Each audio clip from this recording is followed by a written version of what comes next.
भगवान की जय।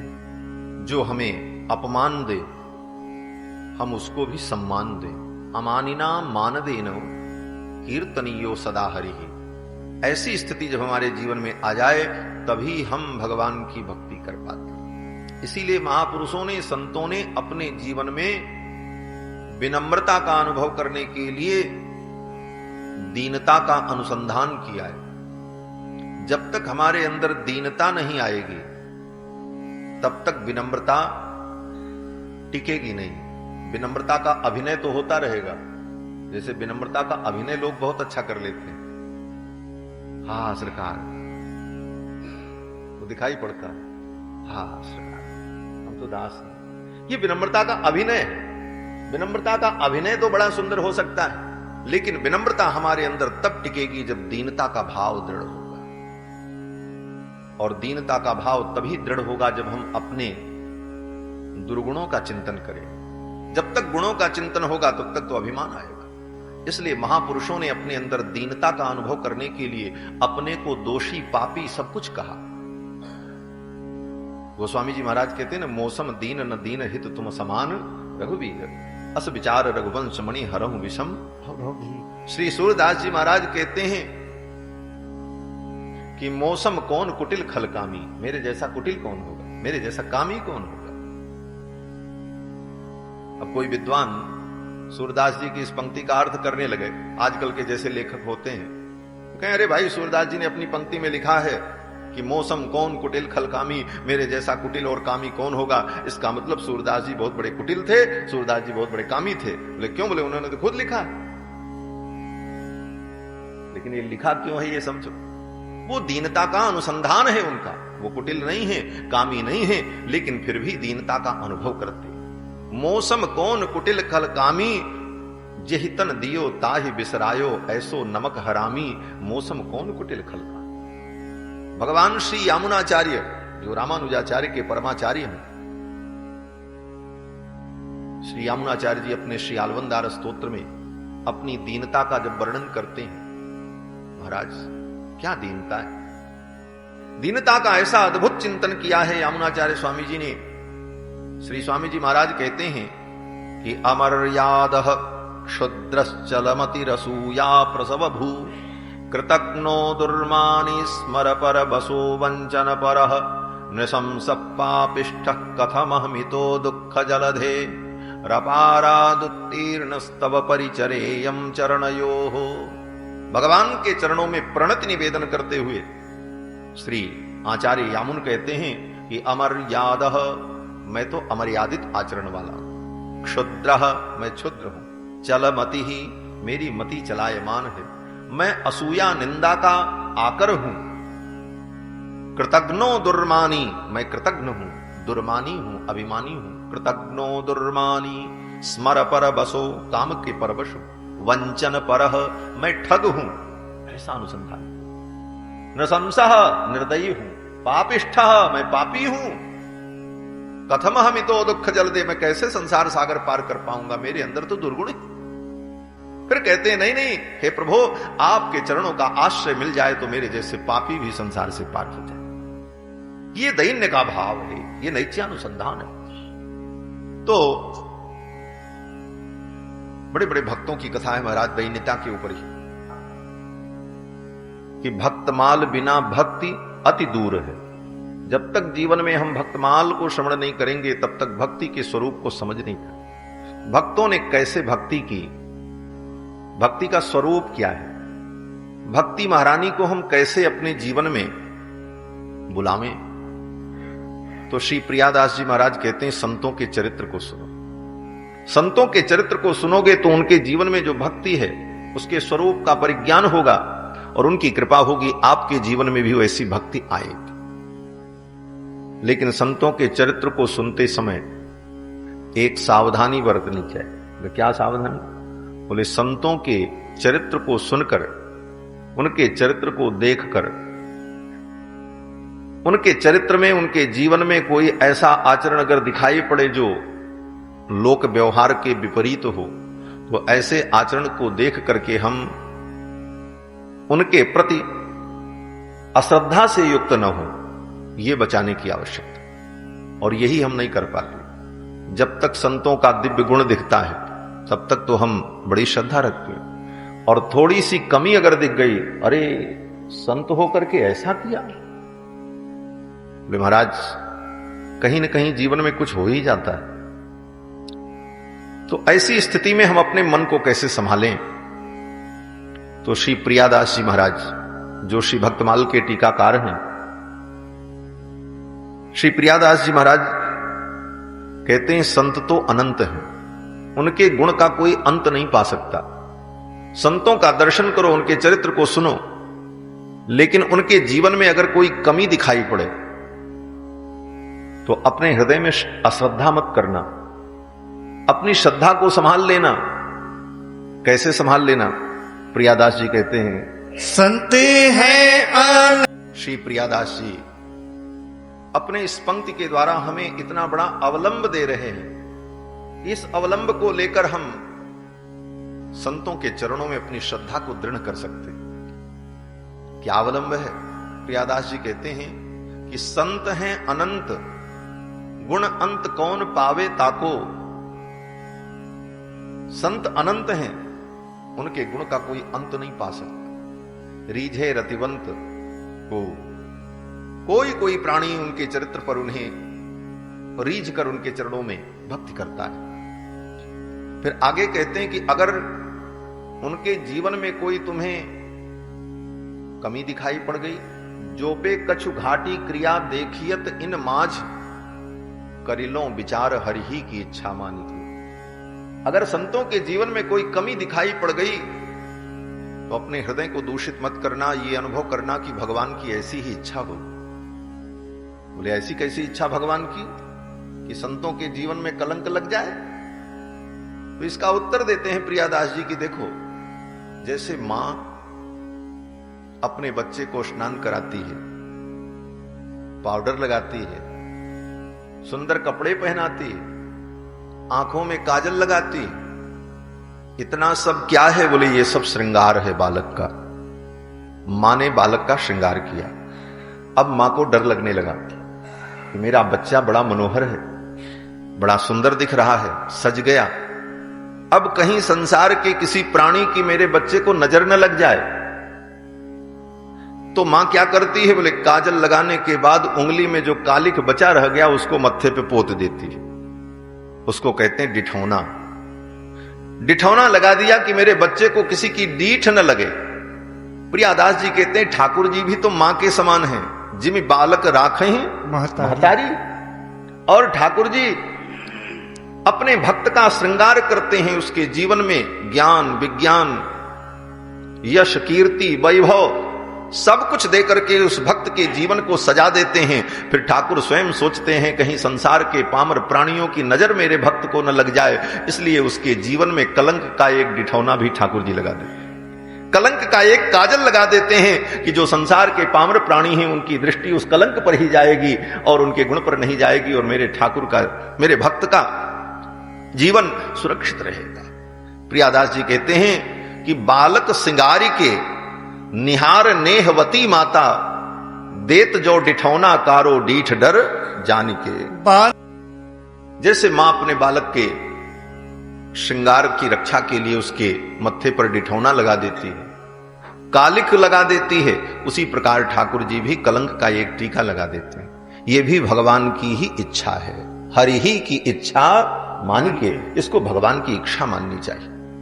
और इसी को दूसरे शब्दों में कहो तो प्रारब्ध, विधि का विधान, जो भी आप कह लो।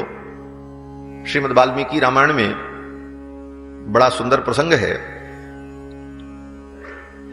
कि जब भगवान वन की यात्रा पर जाने लगे तो कल राज्याभिषेक होना था, आज वनवास की बात आ गई। लक्ष्मण जी को अच्छा नहीं लगा, लक्ष्मण जी ने बड़ा विरोध किया। लक्ष्मण जी ने कहा प्रभु आप चिंता मत करो, आपका राज्याभिषेक होगा, कोई आपके राज्याभिषेक को रोक नहीं सकता। पिताजी भी अगर सामने आ जाएंगे तो मैं पिताजी का भी वध कर दूंगा। हनिश्चय पितरम वृद्धम कैकेय्या सक्त मानसम कैकेयी में आसक्त ऐसे वृद्ध पिता को भी मैं मार डालूंगा, आपका राज्याभिषेक होगा, कोई रोक नहीं सकता। तो वहां पर बड़ा सुंदर प्रसंग है। भगवान ने कहा, लक्ष्मण ये मेरा प्रारब्ध है, ये विधि का विधान है, ऐसा ही होना है, मुझे वन में जाना है, मुझे राजा नहीं बनना। तो लक्ष्मण जी ने कहा, प्रारब्ध के भरोसे तो कायर लोग होते हैं, जो पुरुषार्थी होते हैं वो पुरुषार्थ करते हैं। फिर प्रारब्ध और पुरुषार्थ को लेकर के दोनों भाइयों में बहस छिड़ गई। वाल्मीकि रामायण में यह प्रसंग है। लक्ष्मण जी ने पुरुषार्थ को प्रधान बताया, ठाकुर जी ने प्रारब्ध को प्रधान बताया, विधि के विधान को प्रधान बताया। और उस प्रसंग में भगवान श्री रघुनंदन ने कहा, लक्ष्मण जब प्रारब्ध विपरीत आ जाता है, विधि का विधान अथवा ईश्वर की इच्छा जैसी होती है फिर वैसा ही होता है, कर्म वहां काम नहीं करता। और वहां पर भगवान श्री रघुनंदन ने यही कहा कि उत्सृज्य नियमान तीव्रान, अपने तीव्र नियम को, कठोर नियम को छोड़ करके, भ्रस्यन्ते काम मन्यु भी, बड़े बड़े तपस्वी भी अपने तपस्या से विरत हो जाते हैं, तपस्या से च्युत हो जाते हैं। क्यों? बोले ईश्वर की यही इच्छा होती है, विधि का यही विधान होता है। तो कहने का भाव कि संतों के जीवन में भी अगर कुछ ऐसा दिख जाए तो अपनी श्रद्धा को समाप्त मत करना, मन को समझा लेना कि ये ठाकुर जी की इच्छा है इसलिए ऐसा हुआ इनके जीवन में। हरि की इच्छा मान के बालक सिंगार के निहार नेहवती माता देत जो डिठौना कारो डीठ डर जान के। ऐसी विचारधारा जब हमारे अंदर होगी तभी संतों के प्रति हमारी श्रद्धा दृढ़ होगी, संतों के प्रति हमारी भक्ति दृढ़ होगी। भक्ति महारानी हमारे जीवन में आवे, भक्ति की कृपा हो मेरे ऊपर, तो संतों के, भक्तों के चरित्र को सुने और हमारे जीवन में वो भक्ति आवे। भक्ति महारानी का हम अपने जीवन में श्रृंगार करें, भक्ति को सजाएं। भक्ति को हम कैसे सजाएंगे? बोले जब तक संतों के चरित्र को नहीं सुनोगे तब तक भक्ति महारानी के श्रृंगार को नहीं कर पाओगे। हमारे आपके जीवन में भगवान की भक्ति तो आ जाती है, लेकिन हमारी भक्ति महारानी सूखी सूखी रहती है, उनका श्रृंगार नहीं हो पाता। कोई युवती बड़ी सुंदर हो, लेकिन अगर वो श्रृंगार धारण न करे तो उसकी पूर्ण शोभा नहीं होती। तो भक्ति महारानी हमारे जीवन में आवे तो हम उनका श्रृंगार करें, उनको सजावें। लेकिन भक्ति महारानी को हम कब सजा पाएंगे? बोले जब भक्तों के चरित्र को सुनेंगे तभी भक्ति महारानी को सजाने का उपकरण हमें प्राप्त होगा और तभी भक्ति महारानी के स्वरूप का हम दिव्य दर्शन कर पाएंगे। भक्ति महारानी को कैसे सजावें? तो श्री प्रियादास जी कहते हैं कि श्रद्धाई फुलेल और उबटन श्रवण कथा, मैल अभिमान अंग अंगनी छुड़ाइए। श्रद्धाई फुलेल, सुंदर रूपक के द्वारा श्री प्रियादास जी कहते हैं भक्ति महारानी का श्रृंगार करो अपने जीवन में। भक्ति महारानी को हम कैसे सजावें? तो कहते हैं कि श्रद्धा ही फुलेल, भक्ति महारानी का शरीर रूखा न रहे, चिकना हो जाए, मुलायम हो जाए, तो क्या करें? बोले फुलेल लगाओ। जैसे शरीर में हम लोग शरीर को मुलायम करने के लिए, रूखापन दूर करने के लिए फुलेल लगाते हैं, तो श्रद्धा का फुलेल भक्ति महारानी को लगाओ। श्रद्धा क्या है? तो कहते हैं वेद गुरु वाक्येषु विश्वास श्रद्धा। वेद, गुरु और शास्त्र, इनमें हमारा दृढ़ विश्वास हो, इसका नाम श्रद्धा। यही भक्ति के अंग में लगाए जाने वाला फुलेल है। जब तक वेद में, शास्त्र में, गुरु में हमारी श्रद्धा नहीं होगी तब तक भक्ति महारानी के शरीर में फुलेल नहीं लगेगा। हम कथा सुने, भक्ति करें, लेकिन वेद, शास्त्र, रामायण, गीता, गुरु, संत, इनमें हमारा विश्वास बना रहे और दृढ़ विश्वास। प्रत्यक्ष दिखने वाला सूर्य झूठा हो सकता है, लेकिन शास्त्र की एक पंक्ति भी झूठी नहीं है, यह दृढ़ विश्वास। ऐसा विश्वास। तो प्रियादास जी कहते हैं श्रद्धा ही फुलेल और उबटनौ श्रवण कथा। फुलेल लगाने के बाद उबटन लगाया जाता है, तो कहते हैं श्रवण कथा, भगवान की कथा सुनकर के कथा का उबटन लगाओ भक्ति महारानी को। क्यों? बोले भक्ति महारानी के शरीर में जो मैल लगा है उसे छुड़ाना। मैल क्या है? बोले मन से भक्ति होती है, मन में ही भक्ति का प्रादुर्भाव है, मन का ही एक भगवान के प्रति प्रीति से युक्त तदाकाराकारित जो रूप है उसी का नाम भक्ति है। तो उस मन को श्रद्धा के फुलेल से उसके रूखापन को दूर किया और कथा श्रवण के द्वारा उसमें उबटन लगाया। उबटन से क्या होता? बोले मैल छूटता है। मैल क्या है? कहते हैं अभिमान। श्रद्धा ही फुलेल और उबटन श्रवण कथा, मैल अभिमान अंग अंगनी छुड़ाइए। कथा श्रवण रूपी उबटन के द्वारा मल मल करके अपने मन के अभिमान को हम छुड़ावें, क्योंकि जब तक अभिमान होगा तब तक भगवान की भक्ति नहीं होगी। अभिमान भक्ति का शत्रु है। और अभिमान कितने प्रकार का है? बोले अनेक प्रकार के अभिमान। मूल रूप से कहते हैं जाति का अभिमान, विद्या का अभिमान, अपने महत्व का अभिमान, अपने रूप का अभिमान, यौवन का अभिमान। ये अभिमान व्यक्ति को भगवान से दूर कर देता है। जाति विद्या महत्वंच रूप यौवन मेवच यत्नेन परित्याज्याः पंचैते भक्ति कंटकाः। ये भक्ति के 5 कांटे हैं। जाति का अभिमान, रूप का अभिमान, विद्या का अभिमान। हम बड़े उच्च कुल के हैं, हम बड़े कुलीन हैं। कुलीन हैं, अच्छी बात है, भगवान की बड़ी कृपा है।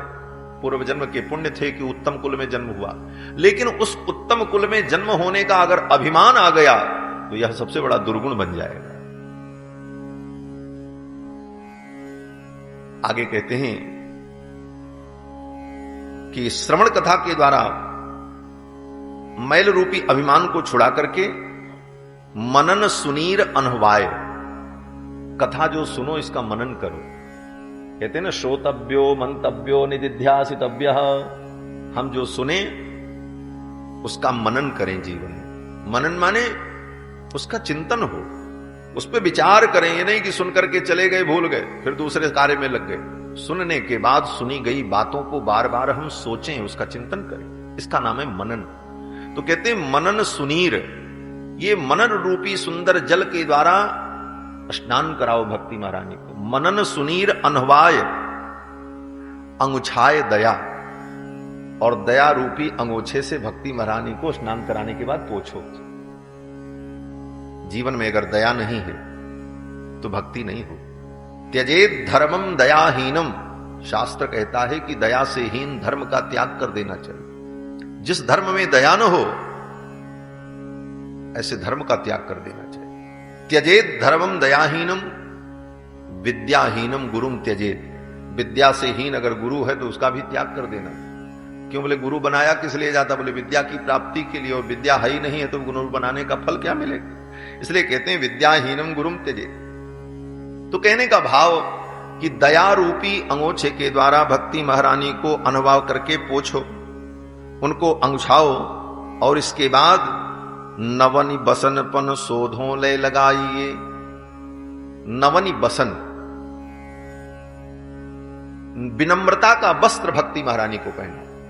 भक्ति महारानी का वस्त्र क्या है? बोले विनम्रता। हमारे जीवन में विनम्रता आ गई। कैसी विनम्रता?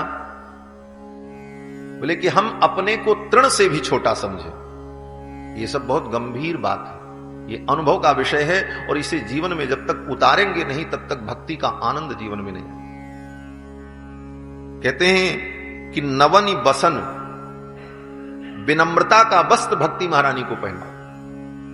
ये विनम्रता के वस्त्र का ही प्रतीक है कि वैष्णव भक्ति में जब दीक्षा होती है तो भक्त का नाम दासांत रखा जाता है। रामदास, गोविंद दास, केशव दास। क्यों? बोले दास के अंदर विनम्रता होती है। दास जो है अपने को छोटा समझता है, इसलिए ही दासांत नाम किया जाता है, जिससे हमारे जीवन में विनम्रता का अनुभव। हम दास हैं। तो ये विनम्रता, ये नम्रता, ये भक्ति का वस्त्र है। कैसी नम्रता? श्री चैतन्य महाप्रभु जी नम्रता के स्वरूप का वर्णन करते हैं। कहते हैं तृणादपि सुनीचेन, श्री चैतन्य महाप्रभु जी कहते हैं कि वैष्णव भक्त को तृणादपि सुनीचेन, अपने को तृण से भी छोटा समझना चाहिए। हम तृण से भी छोटे, तिनका भी हमसे श्रेष्ठ है, हम तृण से भी छोटे हैं। तृणादपि सुनीचेन, तृण से भी सुनीच माने अत्यंत नीच है। तृणादपि सुनीचेन तरोरपि सहिष्णुना, और भक्त को कैसा होना चाहिए?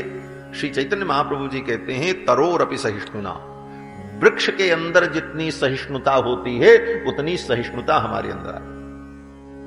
वृक्ष में कितनी सहिष्णुता?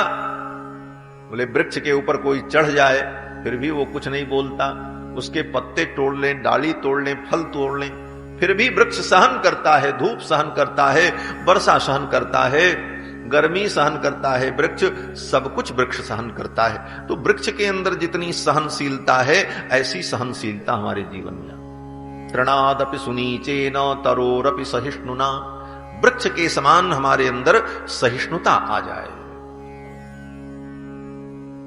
सील गहनी सबकी सहनी, कहनी ही ये मुख राम, तुलसी रहिए या रहनी, संत जनन को काम।